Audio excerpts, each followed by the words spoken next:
Hello class 10th NIS students. तो दोस्तों कैसे हैं आप लोग। दोस्तों फाइनली इस समय हम योगा के इम्पोर्टेंट क्वेश्चन कर रहे हैं, ठीक है। और अगर आपने प्रीवियस 2 वीडियोस नहीं देखी हैं तो पहले जाकर वो देखिएगा, ठीक है। उसके बाद आप इस वीडियो को देखिएगा ताकि आपको बेहतर समझ में आए। इसके अलावा अगर आप नए हैं तो चैनल को सब्सक्राइब कीजिए, वीडियो को लाइक कीजिए, टेलीग्राम को ज्वाइन करके इस PDF को पहले ले लीजिएगा ताकि आपको एक एक पॉइंट ना सही से समझ में आए, ठीक है। तो चलिए फर्स्ट क्वेश्चन देखते हैं क्या है हमारे सामने। शास्त्रों के अनुसार अच्छे स्वास्थ्य के मुख्य नियम आधार क्या हैं, ठीक है। यानी कि शास्त्रों के अनुसार सबसे अच्छे स्वास्थ्य आपको अच्छा करना है तो उसके लिए मुख्य नियम या आधार क्या है।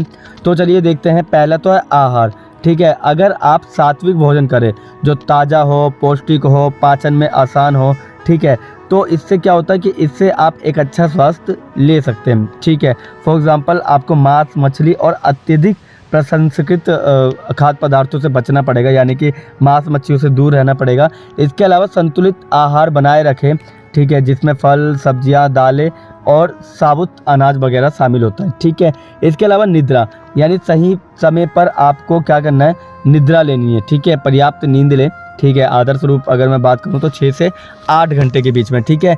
और नियमित समय पर सोने और जागने की कोशिश करें।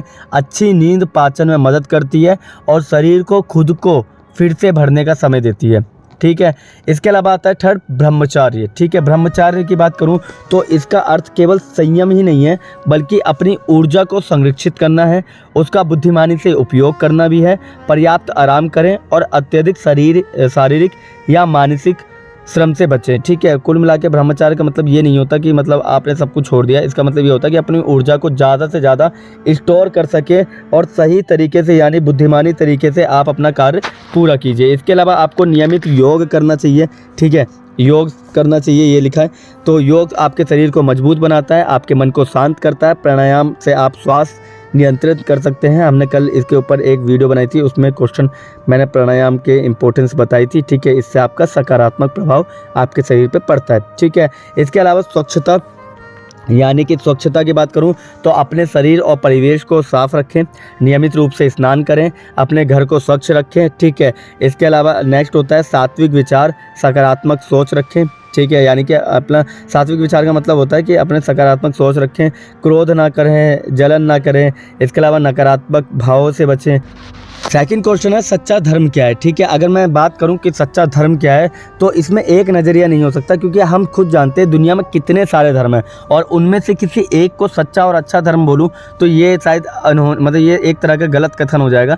तो मगर मैं ये एक देखो मापदंड होता है कि सच्चे धर्म को लेकर, ठीक है, जो मापदंड हर धर्म फॉलो करता है, लागू होती है उसके अंदर कुछ चीज़ें, तो उसके बारे में बात करते हैं। पहला तो है आचरण और सदाचार, ठीक है। यानी कि हर धर्म आपको सिखाता है कि आप सिर्फ पूजा पाठ मत करिए बल्कि अपने आचरण यानी अपने व्यवहार को, अपने सदाचार को बनाना चाहिए, उसको एक बेहतर कल्पना देनी चाहिए, मतलब कल्पना को साकार करना चाहिए। फॉर एग्जांपल ईमानदार, दयालु, नैतिक, इन सब का कार्य सबसे ज़्यादा काम होता है, ठीक है। तो पहला तो आचरण है और सदाचार, ठीक है। चलिए दूसरा देखते हैं। इसके अलावा सेकंड पॉइंट है शांति और सद्भाव, ठीक है। देखिए कोई भी धर्म है ना, वो सच्चा धर्म शांति का मार्ग दिखाता है और इससे आपके दूसरों के साथ सम्मान से पेश आना और दुनिया में शांति फैलाना, ये सबसे बड़ी बात है, ठीक है। इसके अलावा आत्मिक उन्नति, यानी आप सच्चे ज्ञान की राह पर चलते हैं, ठीक है। आत्मिक रूप से आप उन्नति करते हैं, ठीक है। दुनिया में खुश रहना नहीं सिखाता है, मगर हाँ सच्चा धर्म सिर्फ इस दुनिया में खुश रहना नहीं सिखाता बल्कि अपने अंदर भी खुशी की बात करता है, ठीक है। इसके अलावा सर्वहित की बात कर रहा है, ठीक है। पूरे समाज की भलाई एक अच्छा धर्म सिखाता है, सच्चा धर्म सिखाता है, ठीक है। इसके अलावा आप देखना सार्वभौमिक सत्य की बात कर रहा हूँ मैं यहाँ पे, ठीक है। सार्वभौमिक सत्य ये रहा, देखिए दुनिया के अलग अलग धर्मों में भले ही अलग अलग रीति रिवाज हो, लेकिन सच्चे धर्म के मूल सिद्धांत की जब मैं बात करता हूँ तो सब में दो चीज़ तो मेनली होती है। पहला सत्य, अहिंसा और इसके अलावा करुणा, ठीक है, दूसरों के प्रति। नेक्स्ट क्वेश्चन है ज्ञान या विद्या पाने का उचित तरीका क्या है? उचित तरीके की बात करूँ तो पहले तो अपना लक्ष्य निर्धारण कीजिए कि आपको ज्ञान कितना चाहिए, कब चाहिए, ठीक है। यानी कि ज्ञान का प्राप्ति का एक लक्ष्य निर्धारित करें, आप किस विषय में ज्ञान प्राप्त करना चाहते हैं, ये आपका पहला लक्ष्य होना चाहिए। दूसरा, योजना बनाएं, यानी कि प्लानिंग करें, एक योजना बनाना पड़ेगा। इसका अध्ययन होता है कि संसाधनों का उपयोग कैसे करना है, उसकी प्रगति का मूल्यांकन कैसे करना है। थर्ड है अध्ययन, यानी किताबें पढ़ना, लेख पढ़ना, ऑनलाइन पढ़ना, ये सब क्या है, इसके तरीके हैं, अध्ययन के तरीके हैं, ठीक है। इसके अलावा आप अभ्यास करिए, यानी एक बार पढ़ के छोड़ना नहीं है, उस पर प्रोजेक्ट बनाएं, उसमें क्वेश्चन आंसर हल करें, ठीक है। इससे क्या होगा, आपको बहुत ज़्यादा हेल्प मिलेगी। एंड लास्ट पॉइंट है धैर्य, यानी कि किसी भी ज्ञान प्राप्ति में ना आपको धैर्य रखना ज़रूरी है, क्योंकि आप धैर्य नहीं रखेंगे, समय नहीं देंगे, प्रयास नहीं करेंगे तो इसमें आपको निराशा ही होगी और कुछ नहीं मिलेगी, ठीक है। सो नेक्स्ट क्वेश्चन है हमारे सामने यज्ञ, यानी कि यज्ञ से रिलेटेड है। यज्ञ द्वारा विश्व शांति और सद्भाव कैसे स्थापित किया जा सकता है?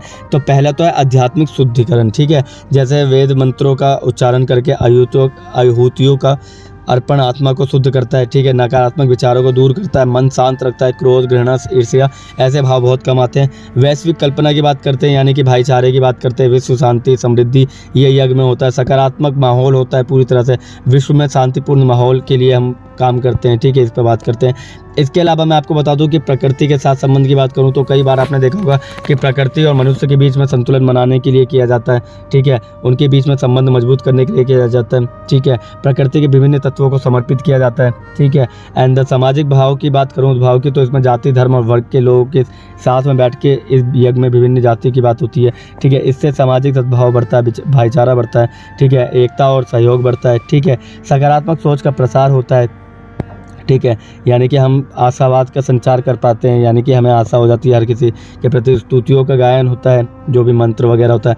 नकारात्मक दूर रहती है, हिंसा और संघर्ष कम होते हैं बहुत ज़्यादा, ठीक। नेक्स्ट क्वेश्चन है निष्काम भावना से कर्म करना वास्तव में कर्म कुशलता है, विस्तार पूर्वक समझाइए। तो देखिए निष्काम भाव से कर्म करना अर्थ है बिना किसी फल की इच्छा या आसक्ति के कार्य करना, ठीक है। यह कर्म योग का एक महत्वपूर्ण सिद्धांत है जो हमें कर्म कुशलता प्राप्त कराता है, ठीक है। फॉर एग्जांपल कर्म कुशलता की बात करूं तो मैं कर्मों को कुशलता पूर्वक यानी प्रभावी ढंग से करना कहलाता है। इसका मतलब है कर्मों को कम समय में, कम प्रयासों में और बेहतर परिणामों के साथ किया जाए, ठीक है, समझ में आ गया। अब कुशलता का मतलब यही होता है कि कुशलता में ये होता है कि आप कम समय में बेहतर चीज़ कर पाएँ, ठीक है, समझ में आ गया। इसके अलावा इसके अंदर काम जो है प्रमुख बिंदुओं का कौन कौन सा है? तो फर्स्ट पॉइंट है एकाग्रता और समर्पण की बात कर रहा हूँ। जब हम किसी फल की इच्छा से ग्रस्त होते हैं तो हमारा ध्यान कर्म पर नहीं बल्कि फल पर केंद्रित हो जाता है, तो हमें ये सारी चीज़ें निकालनी पड़ेगी दिमाग से, ठीक है। और निष्काम भाव का मतलब होता है कि पहले से ही हम निष्काम, यानी यार ये काम तो हो ही नहीं सकता, ये दिमाग में रखते हैं। दूसरा पॉइंट है निडरता और आत्मविश्वास होना चाहिए। तीसरा है रचनात्मकता और नवीनता होनी चाहिए कार्य में, जो भी आप कार्य करें ना उसके अंदर एक नवीनता और रचनात्मकता होनी चाहिए। फोर्थ है कर्म का निरंतर प्रभाव होना चाहिए, यानी कि कर्म कहीं रुकना नहीं चाहिए, उस पर आपको काम करते रहना चाहिए। भले ही एक बार असफलता मिल गई, इसका मतलब ये नहीं है कि देखो आप निराश हो सकते हैं मगर हार नहीं मान सकते। तो ये था आपका सेकंड लास्ट क्वेश्चन। अब हम करते हैं लास्ट क्वेश्चन, और लास्ट क्वेश्चन है आसन क्या है और आसन और योग क्रियाओं में क्या अंतर है, ठीक है। तो आसन योग एक महत्वपूर्ण अंग है। ये शारीरिक मुद्राएं हैं जिन्हें नियमित अभ्यास से शरीर, मन और आत्मा को स्वस्थ रखा जा सकता है, ठीक है। आसनों के अनेक प्रकार होते हैं, जैसे कुछ सरल होते हैं और कुछ जटिल होते हैं, ठीक है। और इसको करने के मुख्य लाभ क्या है? पहला तो शारीरिक स्वास्थ्य, ठीक है। आप अगर ये करते हैं तो इससे आपकी मांसपेशियां मजबूत रहती है, रक्त संचार बेहतर होता है, पाचन तंत्र मजबूत होता है और शरीर लचीला होता है, ठीक है। दूसरा है मानसिक स्वास्थ्य, ठीक है। तो आसन तनाव जो है, चिंता और अवसाद को कम करने में मदद करता है। आध्यात्मिक विकास की बात करूं तो आसन एकाग्रता और आत्म जागरूकता को बढ़ावा देता है। आसन और योग क्रियाओं में अंतर क्या होता है, चलिए उसके बारे में पढ़ लेते हैं, ठीक है। और उसमें देखिए पहला पॉइंट है आसन और योग क्रियाएं दोनों ही योग का हिस्सा है, लेकिन इनमें कुछ महत्वपूर्ण अंतर हैं, ठीक है। जैसे परिभाषा की बात करूं तो आसन जो है वो शारीरिक मुद्राएं हैं, जबकि योग जो है ना वो क्रियाएं हैं, जैसे श्वास, ध्यान और मुद्राओं को मिलाकर व्यायाम करना, ये सब कुछ है। उद्देश्य की बात करूं तो आसनों का मुख्य उद्देश्य शरीर को स्वस्थ रखना है, जबकि योग क्रियाओं का जो उद्देश्य है शरीर, मन और आत्मा को एकीकृत करना है, ठीक है।